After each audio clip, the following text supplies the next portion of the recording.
전국민 사암침쟁이 만들기 프로젝트, 전국민 사암침 전문의 만들기 프로젝트, 병태생리학과 사암침법.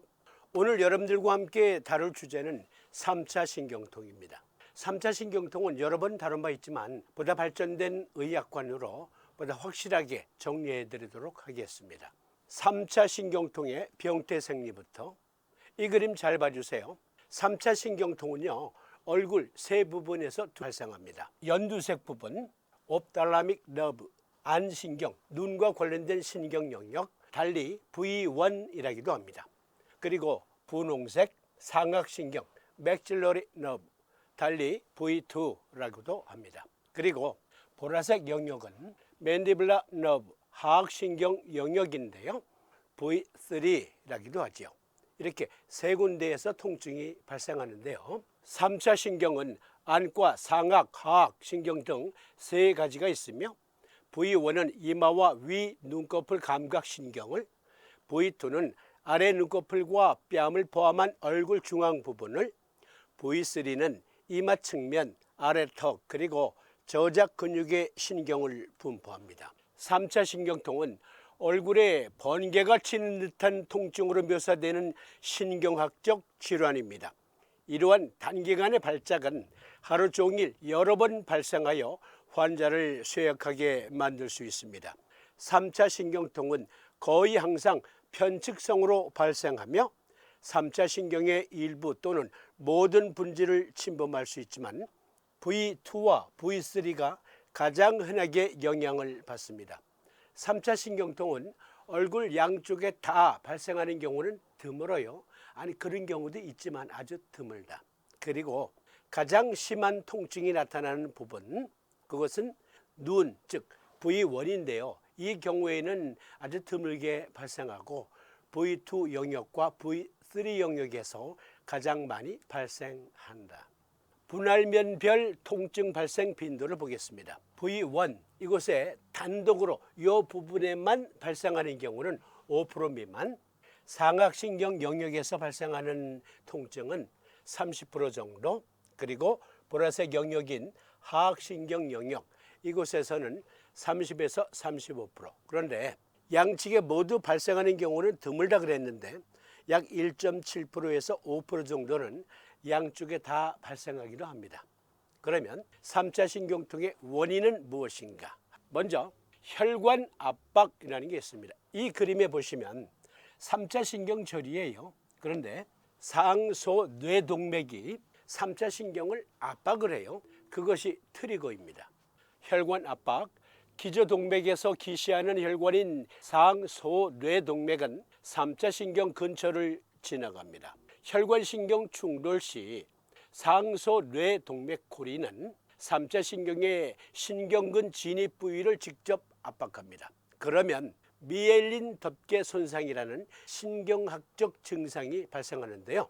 이러한 지속적인 상소뇌동맥의 압력은 신경섬유를 둘러싼 보호 덮개인 미엘린 수초, 즉 미엘린 덮개의 손상을 입힙니다. 이 그림 잘 봐주세요.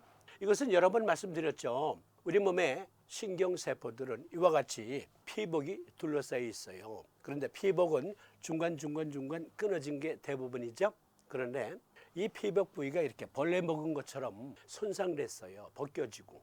그러면 여러 가지 신경학적 증후군이 발생하는데 파킨슨 증후군, 길랑바레 증후군, 매우 난치성 질환들을 유발하는데 3차 신경통도 역시 그러합니다. 이렇게 미엘린 덮개가 손상을 입으면 신경 과잉 활동이 벌어지는데요. 미엘린 수초가, 미엘린 덮개가 손상되면 신경섬유의 민감도가 증가하고 과잉 활동이 발생합니다. 그로 인해서 통증 발작이 발생하죠. 이 신경 과활성은 3차 신경이 분포하는 부위에 극심하고 전기 충격과 같은 얼굴 통증이 갑자기 발생하는 것을 초래하는데 이는 3차 신경통의 특징입니다. 전기 충격기를 찌릿 대는 것과 같은 그러한 통증이 발생한다. 그러면 서의적으로 3차 신경통을 어떻게 치료하는지 보십시다. 3차 신경통에 가장 흔히 사용되는 약물은 카르바마제핀 및 옥스카르바제핀 등의 신경의 흥분성을 감소시키는 약, 항경련제입니다. 그리고 근육 이완제, 바클로펜 등을 처방하기도 합니다. 그런데 이게 잘 안 들어. 상악 및 하악 분지를 포함하는 급성 3차 신경통에 대한 말초신경 차단술, 마취약을 주사하는 거예요. 이것은 영구적인 통증 차단요법은 아니에요. 그런데 그것 가지고도 잘 안 들어. 그러면 이번에는 고주파로 이렇게 찢어버립니다. 3차 신경절을 찢어버려요. 고주파 절제술은 3차 신경을 표적으로 삼아 뇌의 통증 신호 전달 능력을 파괴하는 데 사용됩니다. 이것은 영구적인 통증 차단요법이에요. 그런데 부작용이 만만치가 않아요. 3차 신경통 치료, 삼침법은 어떤 게 있을까요? 먼저 이 그림 잘 봐주세요.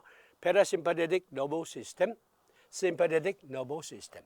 투쟁과 도피, 위기 탈출 모드는 교감신경이 담당하고 진정 모드는 부교감신경이 담당해요. 3차 신경통에서 교감신경과 부교감신경 불균형. 3차 신경통 환자는 통증을 겪을 때 교감신경 활동이 증가하고 부교감신경계 활동이 감소하는 것으로 나타났으며 이는 자율신경 반응성에 상당한 변화가 있음을 나타냅니다. 그런데 이 3차 신경통과 관련된 교감신경 항진, 여기에도 국소마취제 쓰는 요법이 있어요. 미국 NIH에서 중증 3차 신경통 일례 프로카인을 이용한 별상신경 차단술, 프로카인 마취제예요. 국소마취제, 별상세포. 이 그림에 이 부분이 별상세포인데 이 별상세포는 교감신경에 속해 있어요. 3차 신경통 치료의 어려움과 교감신경 유지 통증에 대한 지식 증가를 바탕으로 14명의 불응성 3차 신경통 환자를 별상신경절 차단술로 치료했습니다. 여기 불응성이란 온갖 약물을 써도 안 듣는 환자, 그 환자 14명을 이와 같이 별상신경세포절을 마취시켜서 통증 완화에 성공했다라는 논문인데요. 이 논문에서 우리가 알 수 있는 것은 교감신경을 차단했더니 교감신경이 흥분되는 것을 국소 마취를 시키니까 3차 신경통의 통증이 사라지더라. 만약에 삼침으로 그게 가능하다면 역시 미국 NIH에서 침술 효과와 중추 자율신경 조절이라는 논문에서 보니까 우리 삼침 말고 일반 채침으로도 자율신경을 조절할 수가 있다.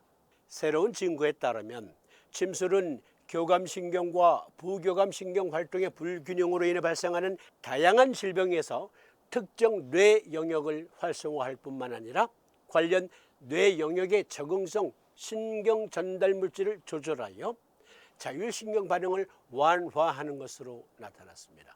아니, 채침으로도 가능하다면 교감, 부교감 신경 조절, 삼침법으로 가능합니다. 그래서 3차 신경통도 삼침법으로 치료할 수 있습니다.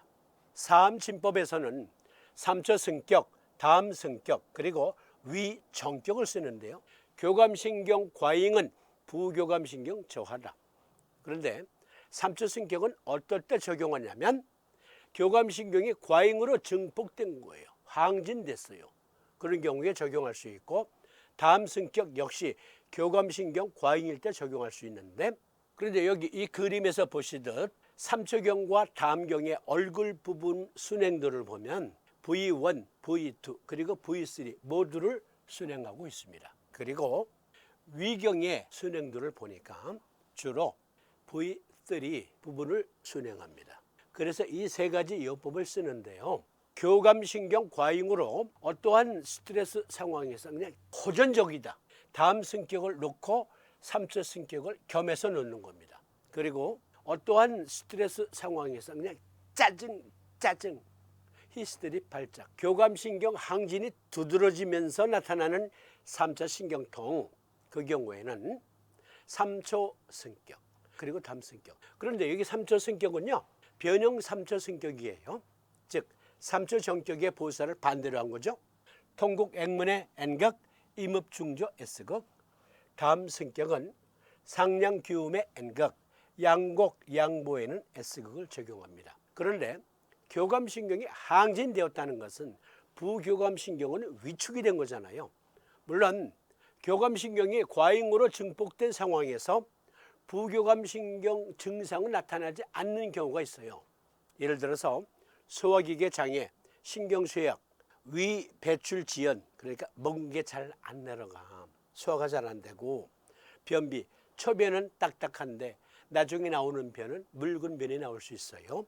그리고 복부 팽창, 가스가 차고 복통이 있다.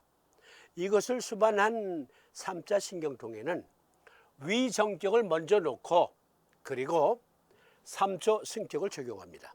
위정격, 3초 승격. 그러면 교감신경 과잉은 누그러뜨리고 위정격으로 부교감신경이 위축된 것은 다시 올려주는 것이죠. 그래서 시소를 맞춰주는 거예요. 그리고 3차 신경통은 한쪽에만 주로 나타난다 그랬잖아요. 만약에 아주 드문 경우 1.7%에서 5% 정도는 양측에 다 나타난다. 그런 경우에 양쪽에 다 쓰는 거예요. 하지만 얼굴 한쪽 면만 그렇다면 반대편에만 소개드린 그 사암침법을 적용하시면 됩니다. 사암침 쓰면 낫습니다.